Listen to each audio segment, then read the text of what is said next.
Ẹ kú dédé àsìkò gbogbo ibi tí ẹ ti gbọ́ mi lé lóko tàbí lẹ́yìn odi. Ẹ jẹ́ kí a gbàdúrà. Bàbá ayérayé nínú àwọn ọ̀run aṣeyín lọ́ba. A gbé yín ga Ọlọ́run aláàánú wa. A dúpẹ́ Ọlọ́run ìyanu tó ń ṣẹ́gun fún wa ní gbogbo ọ̀nà. A dúpẹ́ àwọn ìṣẹ́gun ńláńlá tí ẹ ti fún wa. A dúpẹ́ tí ẹ tó ẹ jí ká rí ọjọ́ ìṣẹ́gun mìíràn. Ògo ni forúkọ mímọ́ yín o.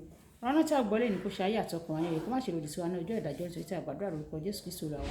Àmín ní orúkọ Jésù. Ìwé ọ̀run ṣíṣí tí a ti ọwọ́ olùṣọ́ àgùntàn yín náà kọ Adéjàre Adébóyè kọ. Èní ọjọ́ ìṣẹ́gun ọjọ́ kẹfà oṣù kẹjọ. Àkòrí tí a ó gbéyẹ̀wò sọ pé jẹ́ ìbùkún, jẹ́ ìbùkún. A mú àkọ́sórí wa nínú ìwé òwe orí ìkọkànlá ẹsẹ̀ ìkarùndínlọ́gbọ̀n. Ìwé òwe orí ìkọkànlá ẹsẹ̀ ìkarùndínlọ́gbọ̀n. Ẹni tí ó ń ṣoore yóò máa gbèrú sí. Ẹni tí ó ń tu ẹlòmíràn lára yóò ní ìtura. Nígbà tí a mú Bíbélì kíkà wá nínú ìwé Dìtàlórómì orí ìkáǹdógún ẹsẹ̀ ìkeje títí dé ìkọkànlá. Ìwé Dìtàlórómì orí ìkáǹdógún ẹsẹ̀ ìkeje títí dé ìkọkànlá. Bí tálákà kan bá ń bẹ nínú yín, ọ̀kan nínú àwọn arákùnrin rẹ nínú ibodè rẹ kan ní ilé rẹ tí Olúwa Ọlọ́run rẹ fi fún ọ, kí ìwọ kí o má ṣe mú àyà rẹ̀ le sí o. Bẹ́ẹ̀ ni kí ìwọ kí o má ṣe há ọwọ́ rẹ sí tálákà arákùnrin rẹ. Ṣùgbọ́n lílá ni kí ìwọ kí o la ọwọ́ rẹ fún un, kí ìwọ kí o sì wín ní ọ̀pọ̀lọpọ̀ tó fún àìní rẹ̀ ní ohun tí ó fẹ́. Máa kíyèsára kí ìrò búburú kan kí ó má ṣe sí nínú àyà rẹ o wípé ọdún méje ọdún ìjọ̀wọ́ lọ́wọ́ súnmọ́ tòsí, ojú rẹ a sì burú sí arákùnrin rẹ tálákà tí ìwọ kò sì fún un ní nǹkan. Òun a sì kígbe pé Ọlọ́run nítorí rẹ a sì di ẹ̀ṣẹ̀ fún ọ. Kí ìwọ kí o fi fún un ní tòótọ́, kí inú rẹ̀ kí ó má ṣe bàjẹ́ nígbà tí ìwọ bá fi fún un. Kí inú rẹ̀ kí ó má ṣe bàjẹ́ nígbà tí ìwọ bá ń fi fún un. Nítorí nǹkan yìí ni Olúwa Ọlọ́run rẹ yóò bù sí fún ọ ní gbogbo iṣẹ́ rẹ àti ní gbogbo ohun tí ìwọ bá da ọwọ́ rẹ lé. Nítorí pé tálákà kò lè tán ní ilẹ̀ náà. Nítorí náà ni mo ṣe pàṣẹ fún ọ wípé kí ìwọ kí ó la ọwọ́ rẹ fún ọkùnrin rẹ, fún tálákà rẹ àti fún aláìní rẹ nínú ilé rẹ. Wàyí ẹ tẹ́tí bẹ̀rẹ̀ jẹ́ láti gbọ́ ohun tí olùṣọ́ àgùntàn Enoch Adéjàre Adébóyè ní fún wa ní èní ọjọ́ ìṣẹ́gun. Láti gbé ìgbé ayé ìbùkún àti ìmúṣẹ, o gbọ́dọ̀ jẹ́ ìbùkún fún ẹlòmíràn. Odò máa ń mọ́ nítorí pé omi náà máa ń sàn sínú rẹ̀ ní ìgbà gbogbo. Ṣùgbọ́n adágún omi náà ó máa ń rùn nítorí ó fi omi tọ́ sí ara rẹ̀ nìkan ṣoṣo. Ó dá omi sí ọ̀dọ̀ ara rẹ̀ nìkan ṣoṣo. Ìyẹn adágún omi. Tí o bá kàn wà tí ò ń wá ohun tí wàá jẹ, ó ṣeé ṣe kí o rí o láti mú ọ wà láyé. Bó tilẹ̀ jẹ́ pé nípa mìíràn ẹ lè fọ àwọn oúnjẹ mìíràn, àmọ́ ṣá tí o bá wá ọ̀nà ní ìgbà gbogbo láti fi oúnjẹ fún ọ̀pọ̀lọpọ̀ àwọn ènìyàn, oúnjẹ tìrẹ kò ní jẹ́ wàhálà nítorí o kò lè máa bọ́ ọ̀pọ̀lọpọ̀ ènìyàn nígbà tí ebi bá ń pa ìwọ. Tí o bá ń wá ọ̀nà láti ra ọkọ̀ fún àwọn mìíràn, ìwọ náà yóò ní ọkọ̀ láti wà. Bí àwọn tí o fẹ́ bá jẹ́ alábùkún fún, bí wọ́n bá ṣe jẹ́ alábùkún fún tó, bẹ́ẹ̀ ni ìpèsè yóò ṣe wá sí ọ̀dọ̀ ìwọ náà pàápàá. Bẹ́ẹ̀ ni ìwọ náà yóò sì di ẹni alábùkún fún.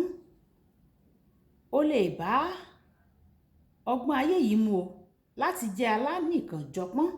Ṣùgbọ́n ọ̀rọ̀ Ọlọ́run sọ pé tí o bá ń fọ́nká wàá pọ̀ sí. Ìwé òwe orí ìkọkànlá ẹsẹ̀ ìkẹrìnléníogún títí dé ẹsẹ̀ ìkẹrìndínlọ́gbọ̀n. Àwọn akẹ́kọ̀ọ́ tó máa ń kọ́ àwọn akẹgbẹ́ wọn,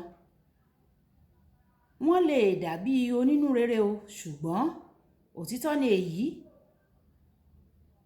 Ṣùgbọ́n ṣé o mọ̀ pé wọ́n máa ń mọ̀ ọ́n sí, wọ́n máa ń mọ iṣẹ́ náà bí wọ́n ṣe ń kọ́ àwọn ẹlòmíràn.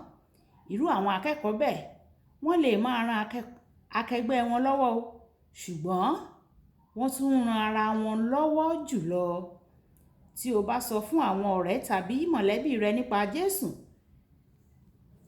tí o ń wá ọ̀nà láti gba ọkàn wọn là, èyí ó wá láti inú ìfẹ́ o kò fẹ́ kí wọn kí ó jóná sí ọ̀run àpáàdì. Àmọ́ ṣá, bí o ṣe ń ṣe ìwàásù ìhìnrere sí i, bẹ́ẹ̀ ni wàá máa fìdí múlẹ̀ nínú Kristi sí i. Ní àkọ́kọ́, wàá rí iṣẹ́ ìyanu tí ó ń ṣẹlẹ̀ nínú ìwé Máàkù orí 16 ẹsẹ̀ 15 títí dé ẹsẹ̀ 18. Èyí yóò sì mú kí ìgbàgbọ́ rẹ kí ó tún dájú sí i fún ọ.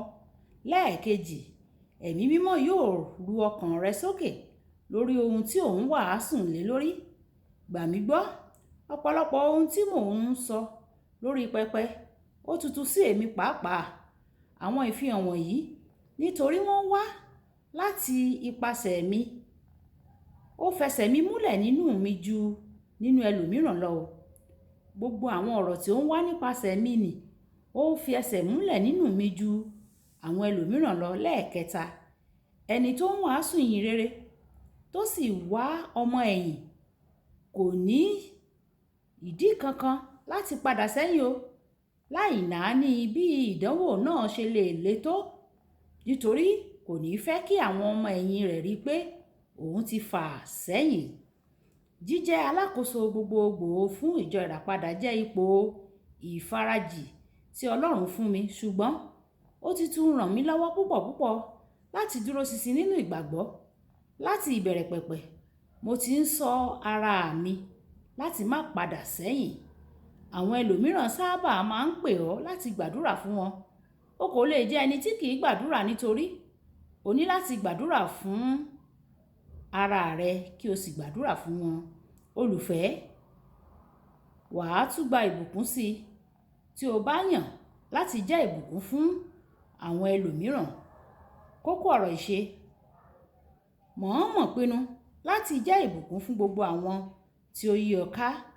Ẹ jẹ́ ká sọ pé bàbá mi, Olúwa oore ọ̀fẹ́ láti jẹ́ ìbùkún fún gbogbo àwọn tó yí mi ká. Olúwa yọ̀ǹda fún mi, jẹ́ kí n jẹ́ ìbùkún fún gbogbo àwọn tí ó wà ní àyíká mi, àwọn tí ó yí mi ká, àwọn tí ó wà nítòsí mi, àwọn tí ó wà ní ọ̀nà jíjìn sí mi. Olúwa jọ̀wọ́ fún mi ní oore ọ̀fẹ́ láti jẹ́ ìbùkún fún wọn.